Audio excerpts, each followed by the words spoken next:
This is A's Cast Live, your comprehensive look at the Athletics. Leaping at the ball, it's gone! A towering drive into center field by Rooker. And 29 other MLB clubs. A judgy blast. All rise. Here comes the judge. Swung on, hit high, hit deep to right, away back into the second deck. Bobby Witt Jr. becomes the first shortstop in Major League history to have two 30-30 seasons. Shohei Ohtani starts the 50-50 club. Join us as we take you inside the baseball universe, from humidors to walk-off dingers to Hall of Fame talk. We have you covered. Spend your afternoon with us, only on A's Cast Live. Here's Chris Townsend.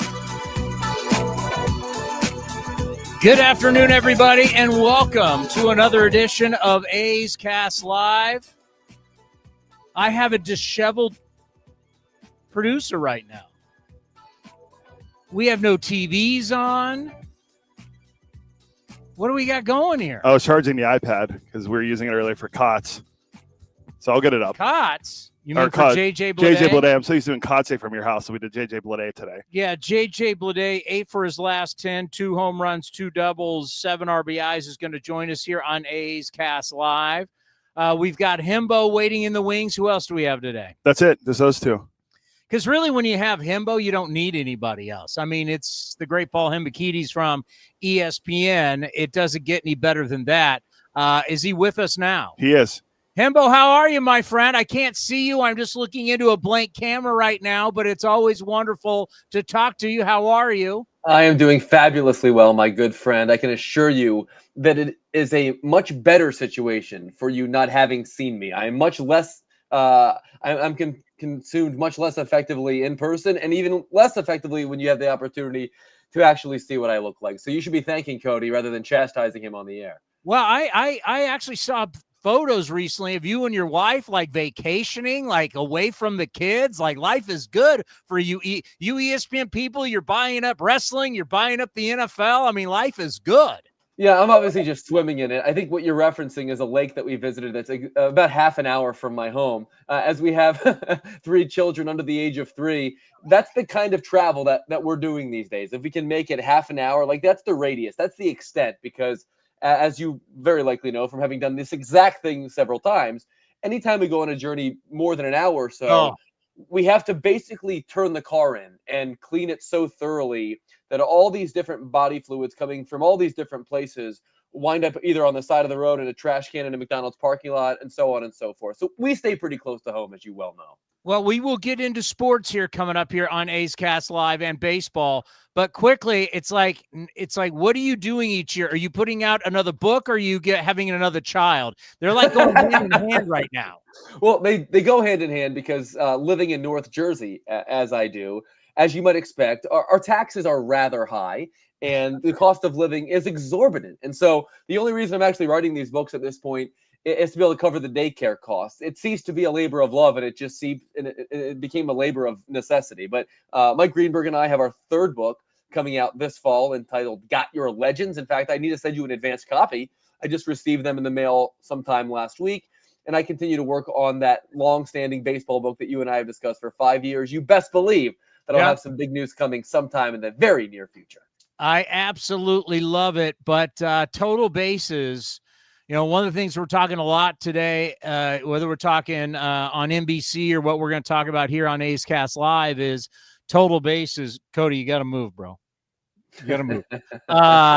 Total Bases is huge right now, as Nick Kurtz tied the record with Sean Green, 19 total bases down in Houston. Last night, Shea Langeliers tied it for catchers at 15. You know, all of a sudden, this A's team that's struggling is now doing a lot of historic things. Have you been noticing? I have sure been noticing. And as I go to my Twitter timeline, and I look at a tweet that I sent out at 11:37 a.m. Eastern on July 31st, the day of the Major League Baseball trade deadline, a tweet that has seen nearly 1 million views, as you may have seen. All I did was list any number of promising young players in the A's either lineup or system with their attached age. And this is something that people very clearly resonated with, because I list here Vries, Nick Kurtz, Max Muncy, Jacob Wilson, Tyler Soderstrom, Lawrence Butler, Denzel Clark, Shea Langeliers, and Brent Rooker, all of whom are 30 years of age or considerably younger. And so what I am telling you, my friend, is that the A's are building a freaking Leviathan. The A's lineup within the course of the next 3 years is going to be considered one of the 5 best in baseball. And right now you might say that their numbers are being inflated slightly or considerably by the fact that they play in a hitter-friendly ballpark. Last time you and I spoke, I believe I told you I expect it to play small, and it most certainly has. However, you can even adjust what the A's are doing by ballpark, and you still clearly see Nick Kurtz hitting out of his ever-loving mind, and Jacob Wilson before the injury doing the exact same thing. So by no means am I willing to sit here and say that these guys are merely a product of their environment. No. This A's lineup is for real. It is ascending, and by the time you guys wind up where you ultimately wind up, I think we're talking about one of the very best lineups in all of baseball once these guys reach their primes collectively. And I get where fans hate change, right? And there's been an extreme amount of change around our organization.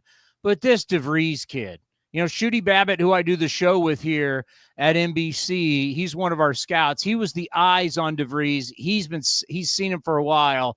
We're talking about a kid who's got the ability and the potential to be all-world type, long career, mini all-star games, whether the comp is Francisco Lindor, whoever you want to put in there. I don't know what you've seen of him, but picking up this kid, just as you mentioned, adding to the stockpile of talent, what this kid could be, oh my God. So any number of shows do like the canned winners and losers of the trade deadline bit, right? Like it's just like a rite of passage. We have to get all this, the shouty shows and all the dumb guy arguments and line up all the, the columns online where you do the best that you can to generate these takes. And I didn't see anyone have my biggest takeaway, which was the A's were far and away, by an order of magnitude, the biggest winner at this year's trade deadline. To acquire Leo Vries, especially without giving up a considerable amount of future position player talent, which you have in droves, is a remarkable achievement for the A's front office. It was the single best move that any team made at the trade deadline, and perhaps the single best move that any team has made this year. I said it. Leo Vries, as far as I'm concerned, is easily a top 5 prospect in baseball at the moment. He is consensus top 10. I'm not going to sit here and pretend to have watched 1,000 of his swings in the minor leagues, but I have grinded a little bit of tape. I have looked at all the stats and read the scouting reports. And you're talking about a face of the franchise player who 3 years from now might well wind up being someone who does compare favorably to people like Francisco Lindor and Roberto Alomar and that kind of player. He's that kind of good. That's how good Leo Vries has the capability of being. At 18 years old, to be able to hit the way that he is at the advanced levels at which he is hitting is the kind of thing that your fans should be freaking out about. He was the best asset move at the trade deadline. You got him, and he is very likely to be the face of your franchise for the next 10 or 12 years. And I understand that prospects will break your heart. So he'd be far from the first prospect to bust. However, the diversity of skill in his profile and his age relative to level and performance thereof indicates to me that at minimum, it's a league average regular at shortstop as the floor. And we're talking about a sky's the limit ceiling. When I think about all the work you do in the book that you're going to have coming up, where you're truly looking at the greatest players of all time, just your initial impression of what we're seeing with Nick Kurtz. I got all these numbers. It's amazing. It's absolutely amazing what we've seen him do in the last 51 games since May 20th. He has been by far the most dominant offensive player in Major League Baseball. He is phenomenal. He's putting up freakish numbers. So what I did last week in order to prepare for the Baseball Tonight podcast on ESPN is I put together like a whole suite of numbers. And at this point, we're talking about the very end of July, at which point I think his numbers tailed off a little bit, but I'll just freeze them in time because the same principles still apply here. He had 82 total bases in 81 at-bats at this point, which is a slug over 1,000. I mean, the last player to slug 1,000 in a calendar month was Barry Bonds in August of 2004, otherwise known as the greatest hitting season of all time. We know that his swing generates a tremendous amount of carry. The average fly ball this year is flying more than 350 feet. It's the highest average fly ball by any player in any of the last 4 years. So we know that it's elite bat speed and elite angles. And we have very rarely seen in the history of baseball someone start like this. At this point, it was an 185 OPS plus. That's a number for which, as you well know, 100 is average. We're talking about a hitter in his first year, not just his rookie year, his first year, 85% above the league average. And so I wrote down that only two other players since 1900, when you were still covering the sport. Yeah. The only two other players since Hold on, 1900. let me get the pen here. Say that again. Only two players since 1900. We're talking about several administrations ago that were at least 75% above average in their first season. Not necessarily their rookie season, but their first season in the big leagues. Those two players, you might have heard of either or both of them. Willie McCovey, Frank Thomas. So we're going to add Nick Kurtz to a list that includes only Willie McCovey and Frank Thomas. He swings the bat so fast. He hits it at optimal angles. His swing decisions, candidly, are a little bit better than I was expecting in terms of hitting the ground running.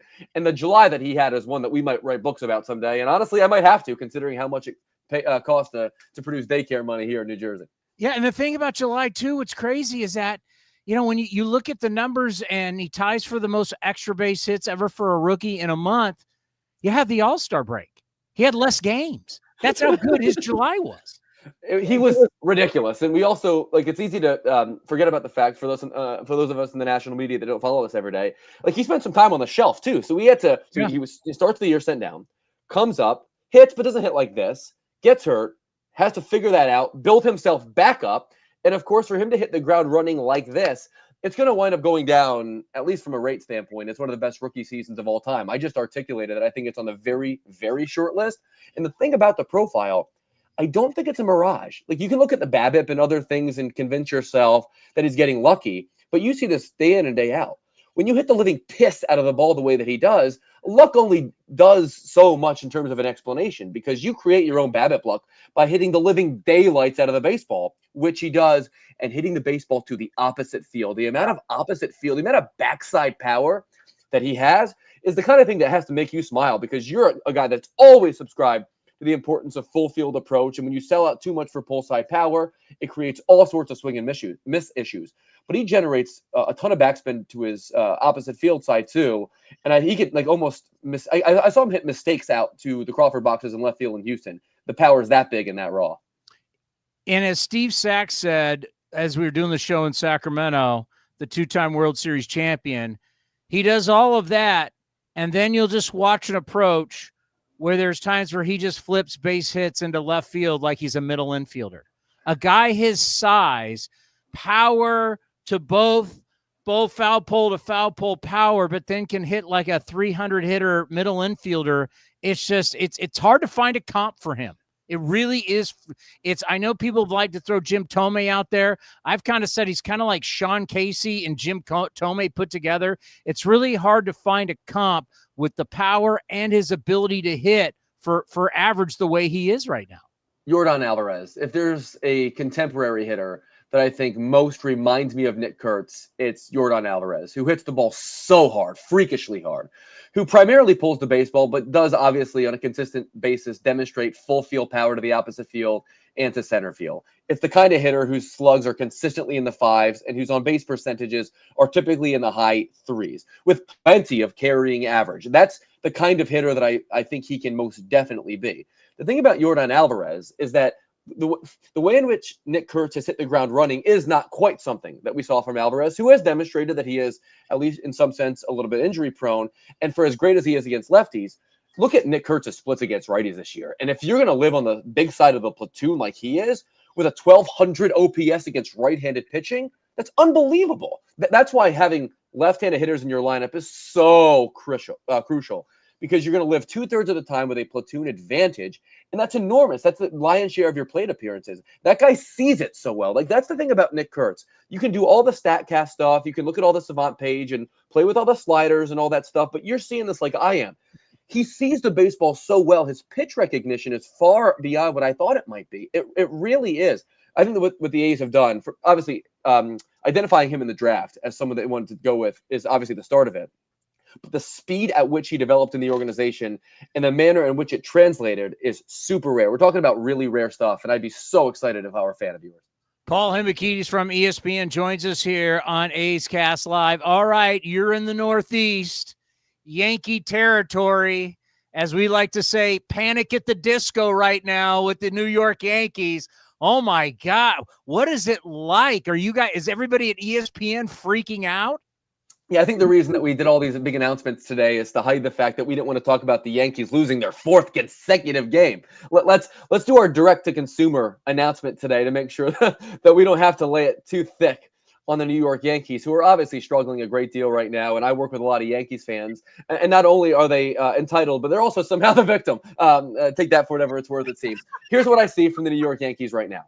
This team is going to be fine. They're at their lowest valley, and I think they're very likely to make the playoffs, because I do think Brian Cashman has constructed a good roster that did improve at the trade deadline despite the small samples that we have seen since then. I do think it's more than fair to say that the Devin Williams trade has been a colossal failure for the Yankees, who just got fleeced by a Milwaukee Brewers franchise that fleeces a lot of people. But when you consider the fact that they traded for Devin Williams in exchange for Caleb Durbin, who's been a 2-WAR third baseman for them, and the Yankees just had to trade for Ryan McMahon and $48 million across the next 3 years, and he isn't as good as Caleb Durbin. It's kind of funny, considering the fact that they could have just had that guy, and instead they got Devin Williams with an ERA north of 6 in the 8th and 9th innings this season, who's going to wind up being relegated to low leverage in the 6th inning. Those are the worst way. That's the worst way to lose, as you well know, and it's the worst way to lose when you're in New York. However, Aaron Judge is back. He's going to OPS 1,100 plus. They still have Fried and Rodon at the top of their rotation, and they're talented pitchers in a 6-team playoff field. I'm not panicking when it comes to the Yankees, but I will say this.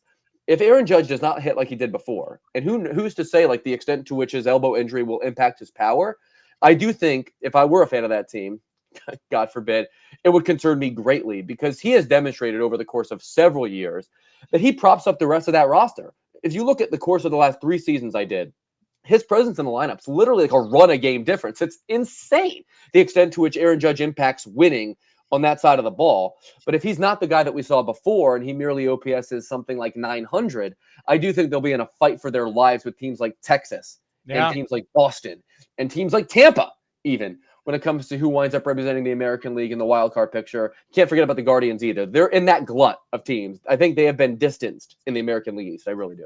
Yeah, you look at the Rangers right now, their starters, their bullpen, their defense, their base running, like everything's been money except their offense, and now the offense is starting to come, and they're right on the Yankees' heels, so should be real interesting. And Stephen Vogt, the way that the Guardians have been up and down, and they're just right behind, and they're still in this thing, is pretty fascinating. If the Yankees were to miss the postseason, wow, that I know it wouldn't be great for our game, but boy, I would love every minute of it. I would love every minute of it. I got to stop you. Great for our game. I take umbrage with that. Baseball has moved past that, in my opinion. Here, I'm gonna push back here for a moment, if you don't mind, my good friend. So there is this, I think, notion, especially in the national media, that things like the Yankees and the Dodgers being good are imperative for baseball. Things like having young, marketable stars are imperative for baseball. Baseball can't live without it. We need to maximize these postseason matchups that we have. And if we get the Brewers and Rays in a World Series, we might as well just disband the league like the Federal League back in the mid-1910s. Baseball's too good. The product right now is too good for us to worry about such things. The game is being played with a rapidity, with a pace that is better than it has been played with in my lifetime, and I love watching the product. At the end of July, teams 1 through 10 were separated by 4.5 games, the smallest gap of that kind ever. Through 112 games, so that's with 50 to go, there were 19 teams in baseball between 55 and 65 wins, the most such teams in that subset ever. Baseball has extraordinary parity. The product itself is outstanding. I can't sit here and worry about whether or not the Yankees are going to drive national TV ratings in the postseason. Like, to me, that's a dumb guy argument. I like making smart guy arguments. The argument sounds like this. Baseball is bleeping great right now, and if you don't like it, you just don't like baseball. Baseball right now is at its healthiest place since, I'd say, something like 2007, and it's trending towards being at its healthiest place since the steroid era, before we find out what was actually happening. Why does ESPN want out of baseball then? Well, I'm not at liberty to talk about that, in part because I truly don't know. I mean, that's a conversation being had above my pay grade. Look, as you saw today, we purchased the NFL has 10% stake in us. Like, we have decided football is the future, and we might well be right. I'm not suggesting that ESPN's even wrong in making that calculation. What I'm saying is that if you love baseball right now, especially. I think the product is that good, and anybody on the outside looking in, I think, is going to lose money. I think baseball right now is very much on the ascent. And look, other leagues and baseball itself has vacillated. You asked me 5 years ago, I would have told you to punt on baseball because of how slow the games were, how much of a slog it had become. Baseball hadn't caught up. Baseball has caught up now, and I think ESPN is very likely to take notice as well. Don't get me wrong. I think if we had our druthers, we'd be with them. We'd be a partner of baseball for as long as they would be a partner of ours. We need to take that clip and send it to MLB and have them run that over and over and over and over and over again, what you just said, because what you're saying is so correct and it's so right. Like, folks, pay attention just to the sport, of the greatness of the players and the athletes and everything that we're seeing. Baseball is strong. And you know what? If people don't want to be a part of it, that's their problem. All right. What are you most hot on right now? Whether it's the stretch drive, certain teams, what's the number one thing as a researcher you're hot on right now? I think Christopher Sanchez has a meaningful chance to win the National League Cy Young Award. I really do. And not be an all-star. Correct. I'm grateful that we got to see Jacob Mizorowski in the All-Star game after having unpacked his bags in Milwaukee. Look, I get it. It's an exhibition. Fans choose who they want to see pitch, and that's all well and good. He has a meaningful chance to win the Cy Young. Let's consider the two favorites right now. Paul Skeens is shoving and is going to continue to shove, but we know he pitches for a bad team in case there are traditional voters that hold that against him, and there's a meaningful chance they curb his innings. The number two candidate, if you will, based upon the odds for National League Cy Young, is his teammate, Zach Wheeler, who the Phillies are pushing back his start. He's dealing with some shoulder discomfort. I wouldn't be surprised if they eased him into the postseason. And Christopher Sanchez, you saw on Sunday Night Baseball, absolutely come alive. He throws the best pitch in baseball. His changeup is the best pitch in baseball. The OPS allowance against it is 371. It's like a pitcher hitting every time he throws the changeup. It is outrageous. And look, as a former star in college yourself, especially on the Hill, you recognize the extraordinary rarity of being able to use the pitch as both a setup pitch and as a put-away pitch. But he does it. He has paired those pitches 275 times this season. I want to say that again. He has thrown changeup consecutively in the same sequence 275 times this season and allowed 9 hits in those 275 pitches. That you don't normally want to go back-to-back changeups. Yes, there are two adages that he has absolutely shattered. The first of which is never show the same hitter the same pitch. The second of which is if you're a starter, you need a wide arsenal. He throws 3 pitches. They're all phenomenal. But most of all, the relationship that his changeup has with his fastball is an absolutely ridiculous combination. And I think if you are looking to make a few shekels, lay a few on Christopher Sanchez to win the National League Cy Young. Are you saying The Miz was still living in a hotel in Milwaukee when he got news that he would be an all-star? Do you think there's any chance that he had purchased a house yet in the greater Milwaukee area? Do you think there's any chance? He didn't have roommates yet. He was still put up in a hotel. Look, the point is not to disparage he or anyone else that was undeserving. Right? Oh, he's on the IL already. Yes. Yes, of course. I mean, yes, he like bruised his tibia running. Cool. Yeah. Look, I like it too. Like he has phenomenal stuff. Look, David Peterson, the Mets lefty, who's super mid, made the All-Star team. I get it. It's an exhibition, and no one's crying for Christopher Sanchez. But when he wins the Cy Young, you hit it here first. You heard it here first. All right, since we're not in the home studio, we're in San Francisco at NBC. I do not have one of your books on me. So tell me on the way out what you would like to promote, where you want our fans to go to get as much Hembo as they can get. I don't want to oblige. What I want to do instead is talk more baseball because I have one more note that I'd like to get to. I've written 3 books. The first of which is Got Your Number. The second of which is Got Your Answers. The third of which comes out in September. It's called Got Your Legends. You can Google it. You'll buy it. You'll enjoy it. It's very much up your alley. But I want to talk about a player that the San Francisco Giants acquired in June named Rafael Devers, after which the Boston Red Sox got a lot better. Do you mind? Because that's a fascinating conversation to me. No doubt. Go ahead. This is going to be for the advanced class, but I'll do the best I can to dumb it down. The Red Sox haven't gotten better since trading Rafael Devers, but they have gotten far more versatile. And I think the genius of the trade, as I'm learning in hindsight, was for that very reason. It wasn't about performance as much as deployment. And here's what I mean. So Devers had a 905 OPS as the Red Sox designated hitter. That's a really good number. And since then, their designated hitter OPS is considerably lower. But that's a combination of Roman Anthony and Rob Refsnyder and Masa Yoshida. So they've been able to use that spot for an occupancy for 3 different people based upon matchups. Additionally, being able to move Rafael Devers out of that lineup broke this landlock because they've been able to use a 2-way platoon at first base, a 4-way platoon at second base, a 2-way platoon in left, a 2-way platoon in center, and a 2-way platoon in right. So let's talk about the ways in which this has improved the club from an efficiency standpoint. Their platoon advantage rate, so that's the percentage of plate appearances in which you have a platoon advantage at the plate, has improved from 18th to 8th. That's a number for which obviously managers are always chasing. Their defensive efficiency, so that's the percentage of balls in play that they turn into out, has improved from 24th to 13th. And so they've gone from being a liability defensively to a fringe asset. And lastly, the outfield OPS with their new mix and match has jumped from 765 to 905. That was a whole lot of numbers in a very short period of time. But suffice it to say that maybe, just maybe, Craig Breslow isn't an idiot. I would have done the exact same thing if I were Buster Posey. But we now have, let's see here, almost 2 months of evidence that says that that roster is far more efficient, far more versatile, and thus far better without Rafael Devers in the lineup.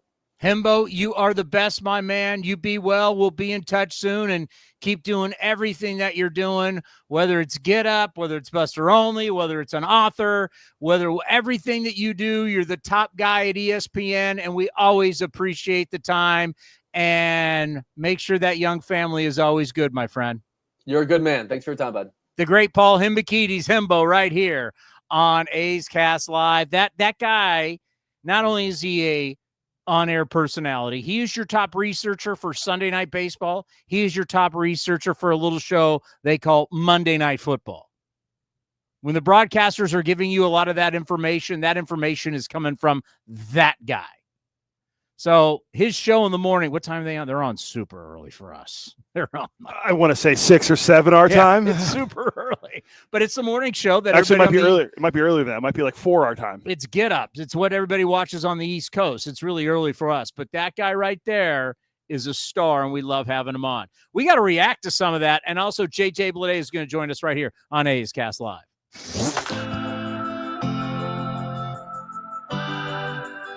2025 All-Star Brent Rooker joined Towny on A's Cast Live to reflect on becoming an All-Star for the second time in 3 years. And I walked in that locker room in Seattle and saw my jersey and saw the rest of the jerseys that were there. And, it's kind of like one of these things doesn't belong here. And that's probably mine. I didn't feel like I was the same caliber of player as the rest of the guys in that clubhouse. So to be able to do it again 2 years later, just continues to help me build confidence and know that I can go out there day in, day out and compete at a pretty high level. You can watch the full interview at youtube.com/athletics or listen at athletics.com/A'sCast.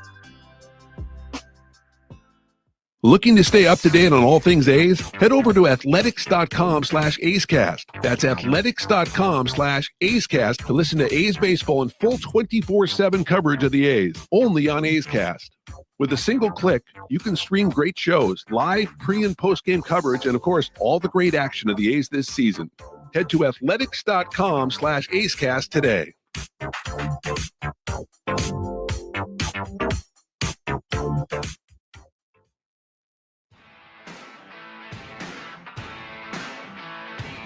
For just $25, fans can sit in the general admission outfield grass for all regular season home games. Tickets for that day's game will open up daily at 9 a.m. for purchase at athletics.com/lawn. Sign up to receive A's alerts to receive a text the first morning of each home series as a reminder. For more information, visit athletics.com/lawn.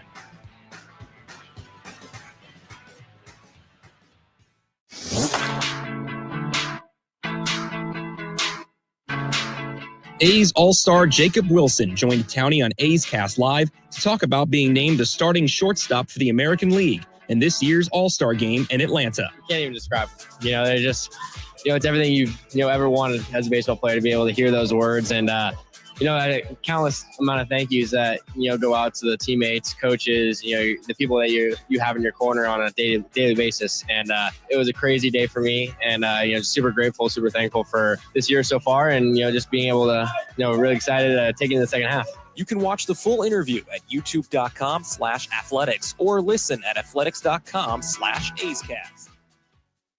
When it comes to knocking it out of the park, nobody beats Folsom Lake Ford. Folsom Lake Ford is a 7-time Triple Crown Award winner, Ford Motor Company's highest honor, for being the best in customer satisfaction in sales, service, and finance. Step up to the plate for our biggest selection of new Ford models, including the legendary F-150, on sale now. Shop Folsom Lake Ford, your truck headquarters in the Folsom Auto Mall. FolsomLakeFord.com. That ball is out of here. Streaming from NBC Sports, A's Cast Live continues with Chris Townsend. Well, I'm always fired up about having Paul Hembekides on. He's just so good, and it gives you the national perspective of what ESPN, who's still the leader, is viewing us. And as he just told you right there, I mean, I don't know if you can get the tweet up real quick, but I mean, he sees our core as the future is so bright. I mean, for everybody who thought that this trade for Leo Vries was a bad trade, it's just, you're just angry. And I understand. But you can't have everybody nationally going, oh my God, what a deal. Jeff Passan just put out, speaking of ESPN, just put a whole new thing out. We were the lead part of his whole thing, where there's talent evaluators going, I cannot believe they got DeVries for a reliever. Think about that. How the industry views a reliever. Not, oh my God, Mason Miller, we just had a Baba. He goes, a reliever. A guy that can blow out at any time. We've cycled through relievers. There were 33 relievers traded at the deadline. You can go find closers. Come on, man. You're seeing, you're mentioning the names Francisco Lindor, Roberto Alomar. Do you take the risk to go after a guy that could be Roberto Alomar or Francisco Lindor? Of course you do. That is smart business. Nick Kurtz, historic. Shea Langeliers last night. I mean, the numbers that are coming out and the stuff that's coming out. I mean, Wes Westrom and Walker Cooper, 1950 and 1949, the only other time since 1990 you saw a catcher with 15 total bases. A catcher to lead off a game and have 3 home runs over only Travis d'Arnaud in 2019.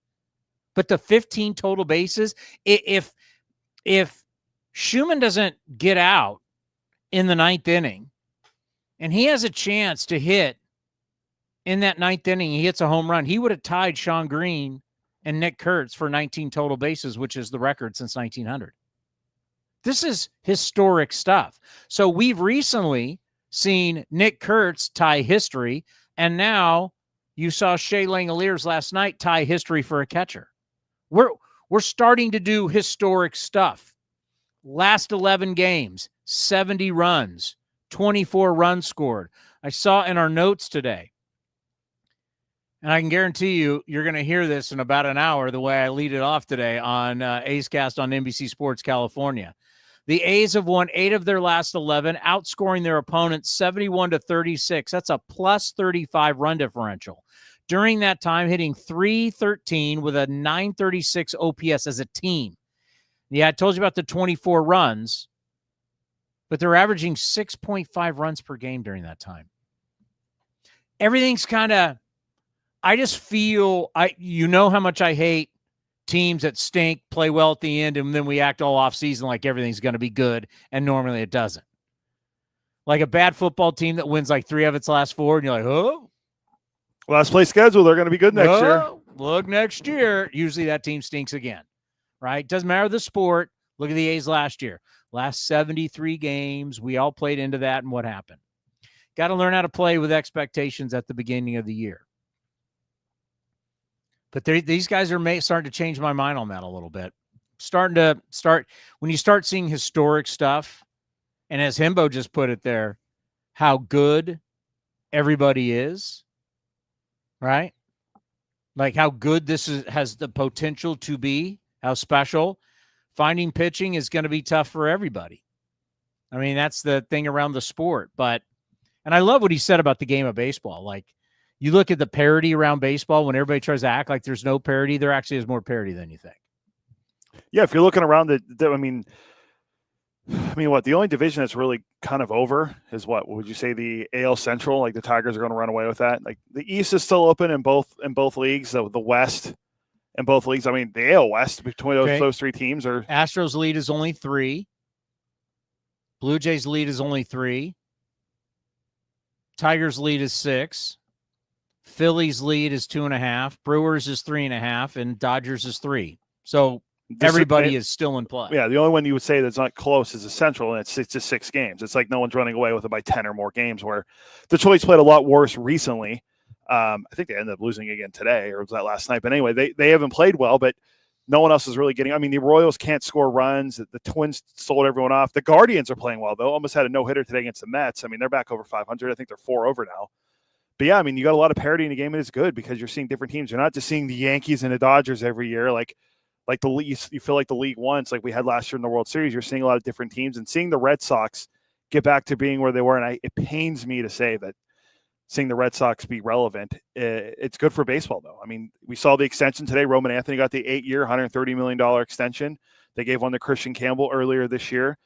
Them being good is good for baseball. We have a lot of parity. The only teams really out of it are the teams in the bottom of each league, and even the A's playing much better recently with their offense, and what we've seen Shea Langeliers do since he came back from the injured list and what he's done since the All-Star break, which is incredible. I mean, his numbers are – I mean, he has more home runs than Nick Kurtz, but Kurtz's numbers are just a little bit better, and it's awesome to watch what's going on. And you met the pitching is the one thing they need to do, and Severino pitched well enough yesterday, so we'll see what Springs could do, looking to get his 11th win tonight against the Nationals, and Cade Cavalli, who's making his first start in like 3 years.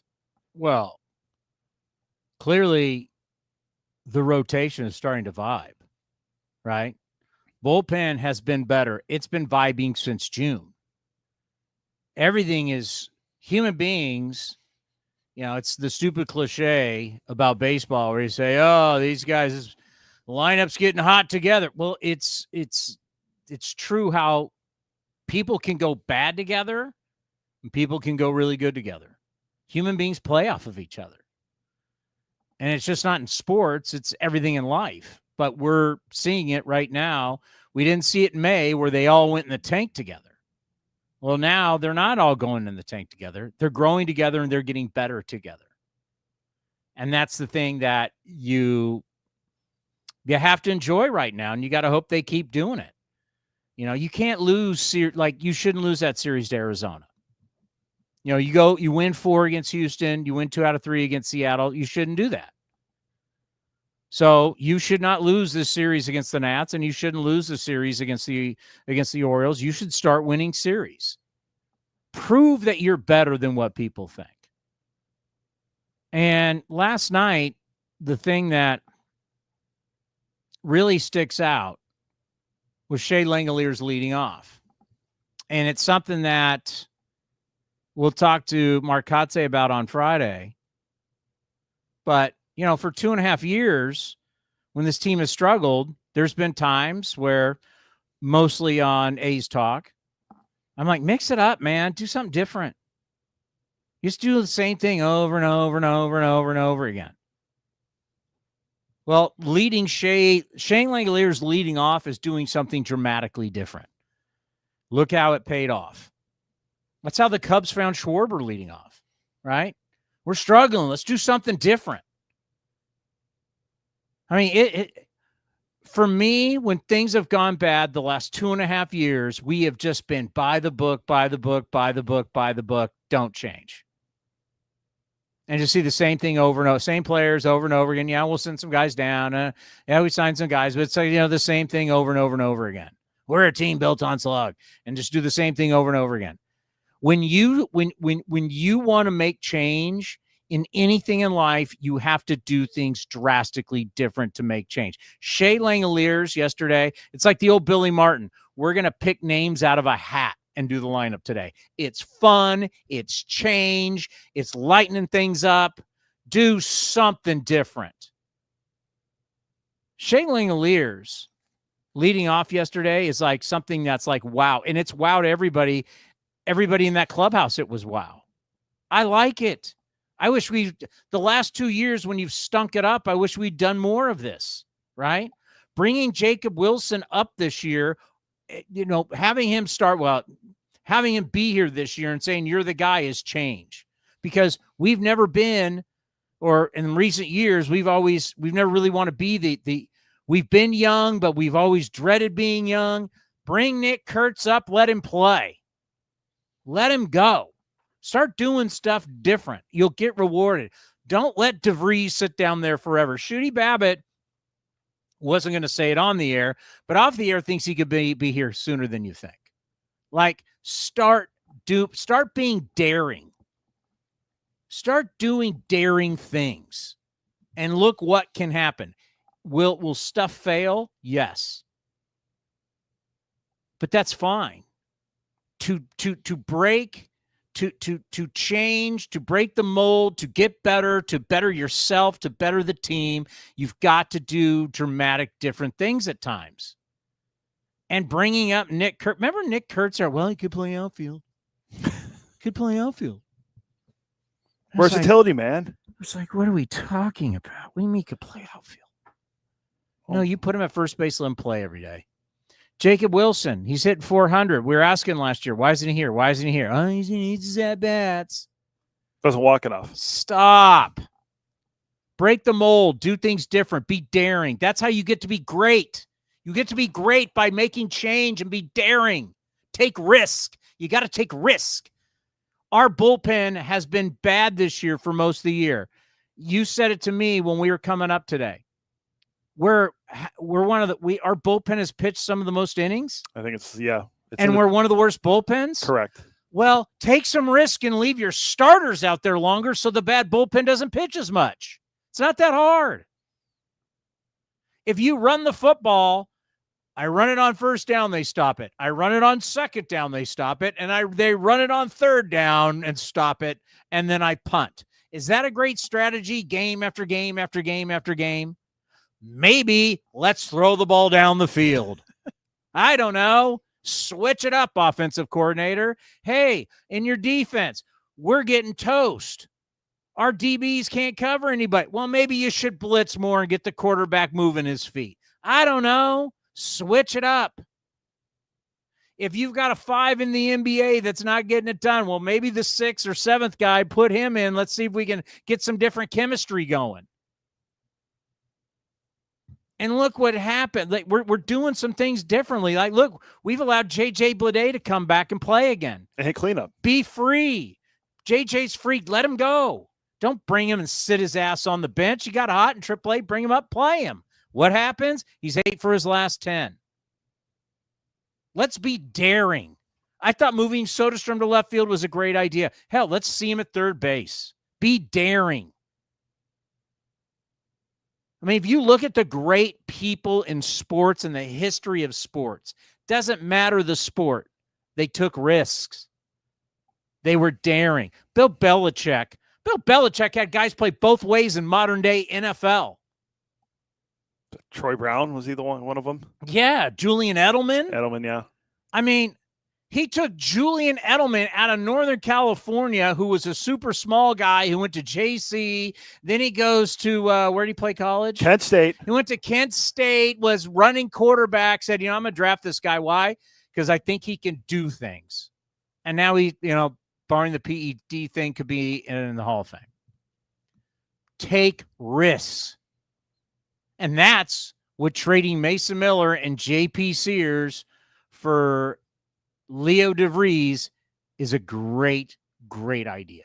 It's taking risks, because you're taking the risk of bringing in a guy that could be potentially a great player for a long time. Take the risk. You know who took risk? And Hembo just talked about it, the Boston Red Sox. How many people were butthurt that Rafael Devers, he's a franchise player, $300 million. He won us a World Series. How many Red Sox fans dreaded trading Rafael Devers? I imagine a lot of them. We traded Mason Miller. They traded Rafael Devers. franchise guy making $300 million. We traded a guy who hadn't even been a closer for 2 years, who, by the way, gave up a bomb yesterday, and we're not rooting against him. Mason Miller, to me, will be special in my heart. My daughter's a type 1 diabetic. I talked to him about it. I think Mason, I hope Mason goes on to be a great player. I hope he goes to be a Hall of Famer. He's a Hall of Fame guy. JP Sears, hell of a guy. But literally, Mason Miller hasn't even been a closer for 2 years. They trade Rafael Devers. Did they get better? According to Hembo, you predicted on Hot Takes. According to Hembo, we're going to see how it plays out. But right now, the Boston Red Sox are better without Devers.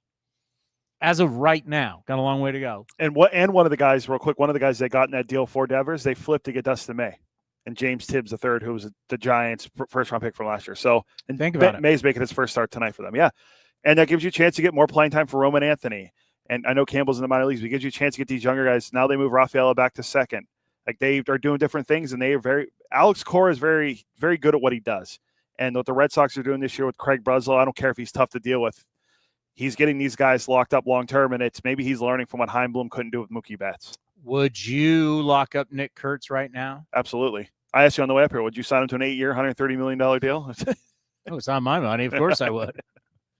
Now it could be up to like $230 million, like another $100 million. With incentives and options, yeah. Shea Langeliers is leading off again tonight. Bravo. Bravo. We joked about it. You might not have been there. And I don't know if I did it on air or not, but I joked about hitting Nick Kurtz lead off. He runs well too, though. So it makes, and he sees a lot of Kyle pitches. Schwarber doesn't run well. He just sees he's a good hitter. I'd like him in the leadoff spot. I'm sorry. I mean, a big body guy. Wow, you're really going out on a limb there. A big body guy batting leadoff. Oh, you like him? That's a new trend. New trend we should do in baseball. Big body guys hitting leadoff. Well, don't tell Shooty Babbitt that, because his generation, everybody wants to still be Ricky Henderson. I'm like, no, nobody is Ricky Henderson in this game. No one steals bases. I mean, I don't know who leads the league in bases, stolen bases anymore. That's where we're at. Yeah, the days of trying to find that kind of Tim Raines, that kind of Ricky Henderson guy, and I'm like, well, you can call me an idiot. I know you're a scout. I'm an idiot, but Shohei Ohtani, Schwarber. Look at now Langeliers. Yeah. I mean, these guys that can leave the yard and do damage, but you can't find a Schwarber. You can't find an Ohtani unless you take risk and make that move and put a guy like that or Shea Langeliers at leadoff. Do different things. That's not something that it's like funny. It's like the money ball, but we're conservative in a lot of ways. Let's stop. Right. Was it Frankie Albert? I want to say he was a 49er. And was he a Stanford? Look, Frankie Albert he's the guy that did the jump pass way back in the day. Back when we didn't throw the football in football, you only ran it. Was he Stanford? He was Stanford, yes. And then he played for the 49ers, right? 49ers, yes. Yeah, he was the original jump pass guy, right? At some point, they said, we need to throw the football. Now we don't even put quarterbacks under center. Everybody's in shotgun the whole time. Now it's if you run the ball, you're going old school. You get under center. It's like, hey, these quarterbacks, most of these kids don't ever even do it. Be different. Let's be different. Let's be creative. Let's do that. Nunez came up. I think Shooty made a good point yesterday. Nunez needs to develop some type of split or a change, but you see what a great arm he is. Like, stockpile arms, stockpile talent, and it's going to pay off. And the A's are doing that more than that. It's Paul Hembekides just told you this could be one of the better lineups in baseball really, really soon. And that means a lot. Are you telling me I need to get to JJ Bleday? Yes. All right. Earlier today, we caught up with JJ Bleday. I mean, I've always loved, talk about Nick Kurtz being the number 4 overall pick. JJ Bleday was the number 4 overall pick. I'm bullish on his stats. Last year, 43 doubles, 20 home runs. He showed he's got the talent. Things just got, it's a mental game, man, and things just got haywire, and he went down, and he went down, then went back down. They wanted to keep him down there longer than when they had to bring him up originally, but he's now come back, and he looks like JJ Bleday again. 8 for his last 10, 2 home runs, 2 doubles, 7 RBIs. Let's hope we're going to see this the rest of the way. Here is the Athletics outfielder. Joining us on A's Cast Live, he's one of our favorites. JJ Bleday is back in the dugout. How are you? I'm doing good, Towny. How are you doing? I am doing great. You know, it is so good to have you back, swinging it and playing like we all know you can. Just your absolute last 2 games, 8 for your last 10. The ball is jumping off your bat. You look fresh. What is going on right now? How you feeling? Yeah, I mean, to start, it's just blessed to be back and see the guys and be back with this group. I missed them. I was watching every game, and it gave me a chance to kind of work on some things, mechanically, mentally, and right now I just feel like I'm athletic, I'm confident, and I'm just being aggressive. What is that like from a mental side to where you go back down? It's not where you want to go, but obviously it looks like it was the best decision for you. Yeah, it's obviously frustrating. I'd be lying if I say I wasn't frustrated when it happened. But you gotta look at it as it's a chance to get better, and it's a chance to improve on some things, and whether it's mechanics or approach. And I was able to kind of do both, and it's benefited me thus far. When you went down to Vegas, what did you work on?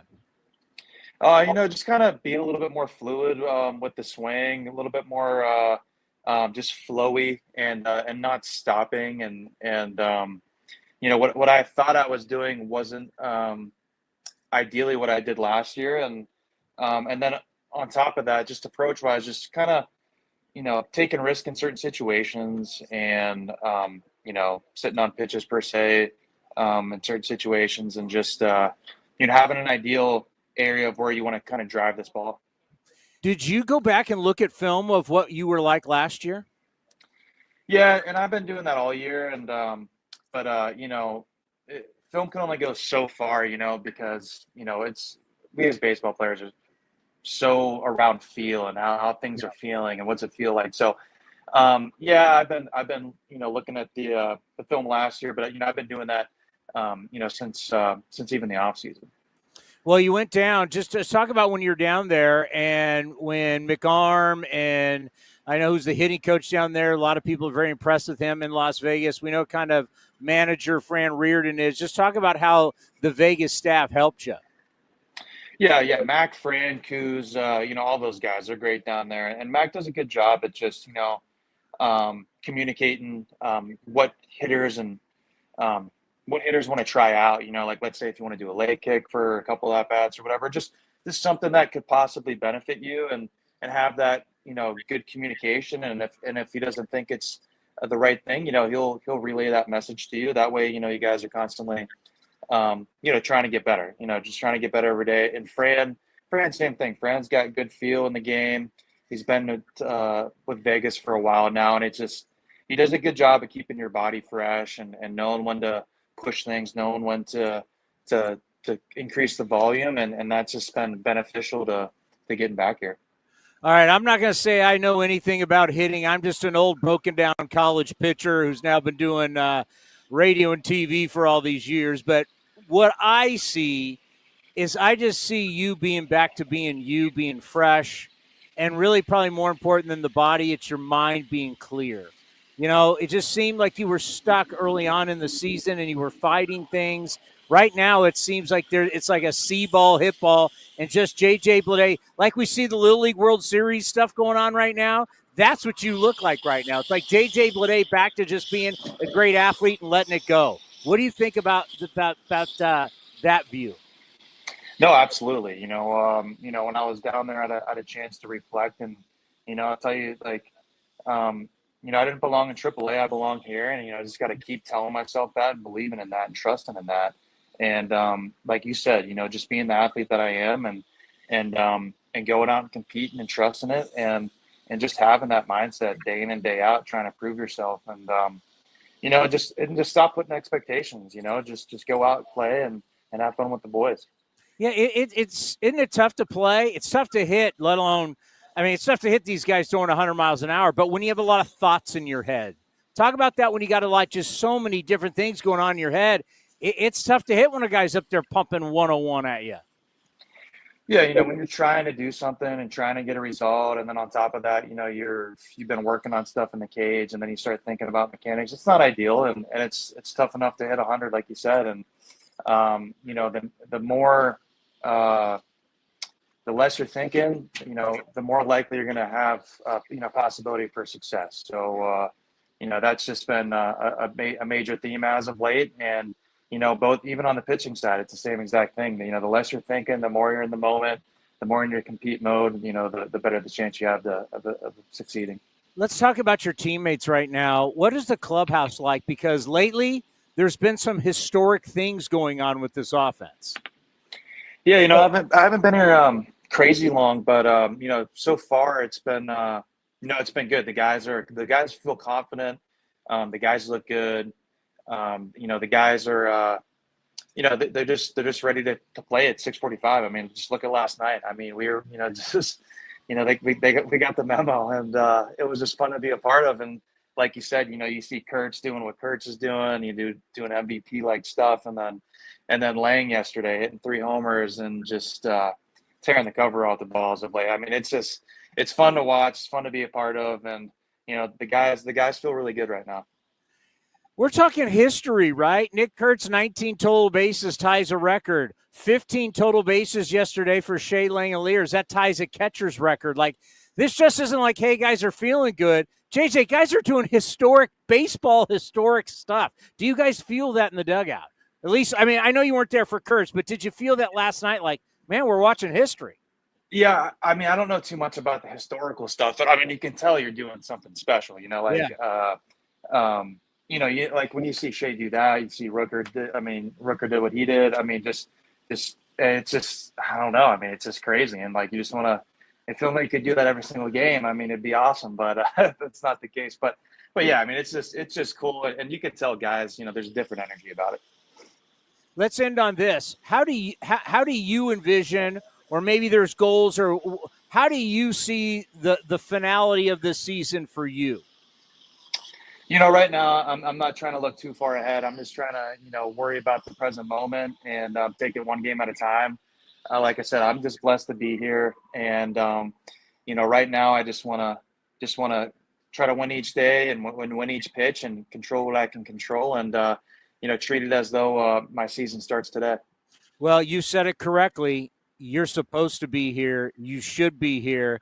I have the ultimate belief in you and your skills and being with this organization for a long time. So keep that mind fresh, keep it clear, and just do what you're born to do, because you've got those skills. And it's great. The last couple of days, it's just been, they can't get you out because you're just up there doing what you do. So keep that going, keep that mojo going, and we'll see you back in West Sacramento. Thanks, Towny. Sounds good. Appreciate it. Looking to stay up to date on all things A's? Head over to athletics.com/A'scast. That's athletics.com/A'scast to listen to A's baseball in full 24/7 coverage of the A's, only on A's Cast.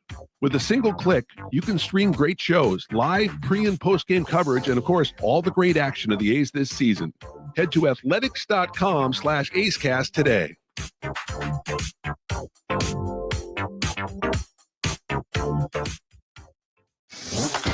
This has been a presentation of The Athletics.